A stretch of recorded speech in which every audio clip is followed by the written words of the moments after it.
afternoon. Well, health authorities here have confirmed that they've identified and contacted everyone who may have been in close contact with Ireland's first confirmed case of the coronavirus.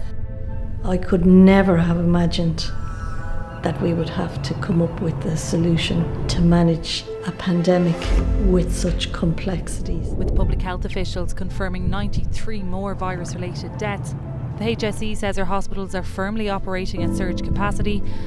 209 people are being treated in the intensive care units of our hospitals. This was a challenge like none other that I'd ever experienced in my career before. Vaccines. The vaccine and Receive the vaccine in.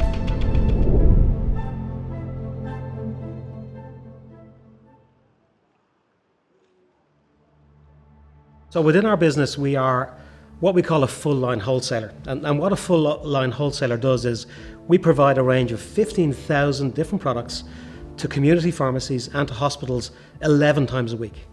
We are also the solest provider to the HSE to support all of their immunisation programmes. It was a Friday, and somebody came to my office and said, listen, we need to meet. So a small group of us met, I suppose got the whiteboard out and said, okay, we need to start looking at this from a business continuity. It was incredible because the first thing we had to say was must stay open. On the one hand, your number one concern is for your teams and your staff. So you want to provide a safe and secure work environment and workplace. So that was complex because we never had to deal with that in a work environment before, as in the 2-meter distancing, hand sanitizing, all the various things you had to do. And at the same time, unprecedented demand for products. So you're ramping up and you're trying to manage all these requirements. So clearly, as a company and with the different agencies, we knew it was inevitable that a vaccine would come available. So for us as an organisation, if you think about it, we're trying to mobilise an infrastructure, people, training, SOPs, on the premise that a vaccine will be successful, not knowing which manufacturer, what requirements would be needed. We had recently invested in a second warehouse because Brexit was upon us. But the second part of that project was to build another fridge. United Drug is a partner with the HSE for the National Cold Chain Service for all the government public vaccines. So pre-COVID, we managed the winter flu programme on behalf of the HSE. So we take in a small range of vaccines and we distribute those vaccines to all GPs and all community pharmacies that participate in those schemes. Towards the end of 2020, we get the wonderful news that thanks to some really, really good work by the manufacturer and the regulator, that these new vaccines have been approved for emergency use.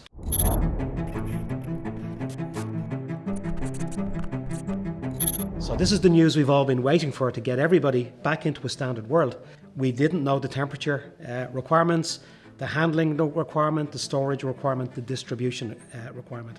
So therefore, we have great experience and great ability to work in a very agile and a very flexible environment, but we didn't know exactly what was facing us either. The set of vaccines that were brought to market to address COVID-19 are very different to vaccines that we would have distributed in the past. First of all, these are frozen. These are -20, -50, -70, or different frozen temperatures. They can't be used frozen. They have to be brought out of the freezers. They have to be defrosted for a period of time, in layman's terms, and then reconstituted before they can be put into a person's arm. At the end of November, the HSE approached us and said, what's your capability for -70 degrees? And that was like, at the time, I'd say I was in 5th gear. I had to go to 10th gear. So what did we have to do? We had to figure out, okay, when was the vaccine coming in? How are we actually going to work with the -70 vaccine? It's not as simple as bringing in a freezer or a fridge and plugging them in. They have to be brought in, they have to be validated, and the processes have to be validated. And that takes time, and it takes qualified practitioners to manage all those processes. And that was what was different about COVID-19. We found out the dimensions of the Pfizer vaccine tray, and we didn't have anything to work with. We knew we had to go and figure out how to use those freezers in order to handle the vaccine. People started referring to it as a pizza tray, so we basically went down to the local pizzeria, and the 9-inch pizza box was the perfect size, and we went and bought several hundred of those in order to actually figure out how to use the freezers and pretend we were actually working with Pfizer's vaccine. We came up with a process.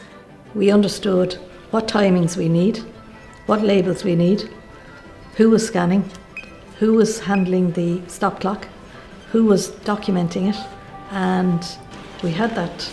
And the first shipper came in, and we knew we had 3 minutes, we had 20 seconds, we had alarms going, and it worked.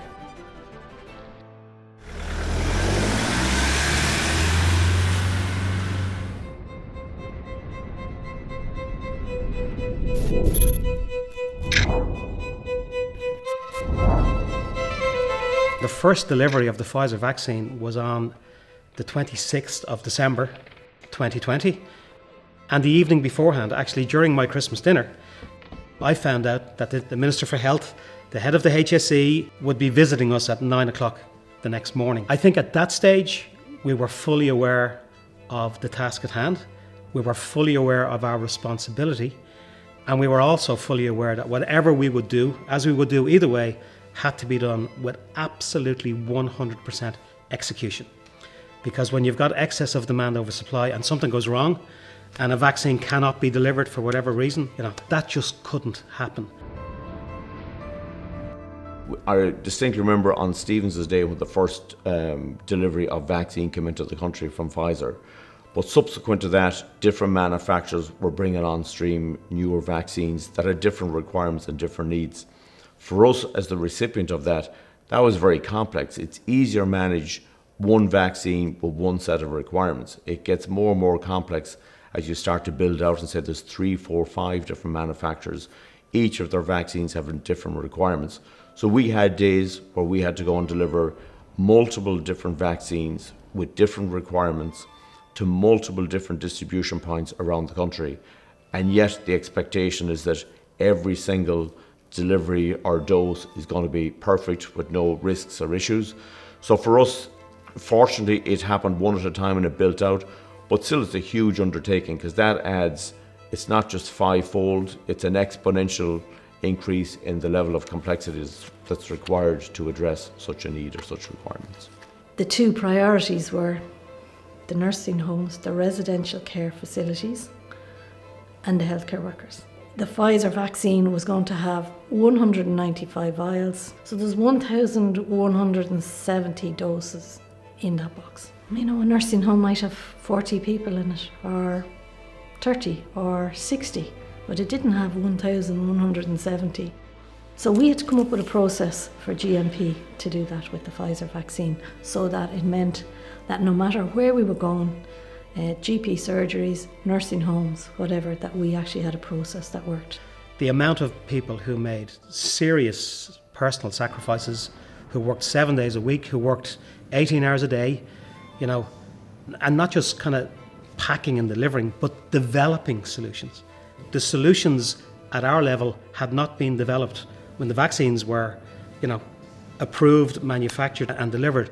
We had to create brand new solutions when it came to storing them, when it came to packing them down, when it came to making sure they were tracked and traced. So not only did we execute a program, we developed lots of new technology, lots of new systems, and the people who put that effort in, it was supreme. It's intimidating if you think about it when you put your hand up to move forward and take on such a role. But if you think back to what was at stake at the time, so we knew clearly we had a deep understanding of vaccine distribution and the safe and secure distribution of vaccines. So we were the right player, it was the right thing to do. But same thing again, it's back to your teams, your trust that they will deliver on the biggest stage, which they did. And I distinctly remember in my own case the day when I went to get my own vaccine, thinking millions of people are going to get vaccines, but yet very few will understand just exactly what had to be done in the background to make this one vaccine or this one dose possible. We did all of this in less than 6 months from start to finish and went live with the largest vaccine rollout that we've ever done in our lifetime. So a compressed amount of time to scale up the infrastructure, coupled with the biggest demand and the biggest volume of vaccines we'd ever done in our history. So a remarkable achievement, all done through people, but a huge amount of work in a very short period of time.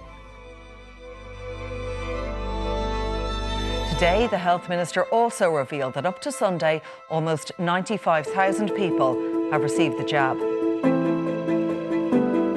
The biggest difficulty for people in our businesses, it was never ending. It was relentless.